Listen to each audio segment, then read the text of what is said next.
Dėl socialinių tinklų labai išaugo narcisizmas, nes tai yra pasigyrimo lenta socialinis tinklas, ar Facebookas, ar Instagramą. Ir kai tiek daug visi gyrėsi, tai daug kas jaučia traumą, kad, mano draugai kokias keliones važinėja, kokie nuostabūs ten jų vaikai, jų santykiai. Daugeliu žmonių varomas toks nepilnavertiškumo kompleksas. Ir tada, kai tu jauties nuvertintas, tau irgi noris kažkaip pasigirti, irgi kažkuo tai čia pasirodyti. Gal į kažkokias ten keliones važiuoji ne dėl to, kad pats nori, bet kad pasirodyti galėtum. Atsiranda toks dviveidiškumas savotiškas. Automatiškai socialiniai tinklai kažkokį įvaizdį transliuoja, koks tu esi iš tikrųjų. Labai retas žmogus rašo, kad guliu ligoninėj, nes kvailai susilaužiau koją.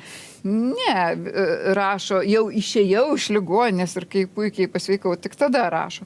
Tai socialiniai tinklai, aišku, dar prieš tai paskatino tai kapitalizmas. Kol buvo luominė visuomenė, kol Batsiuvio sūnus buvo batsiuvys, narcisizmo buvo itin mažai.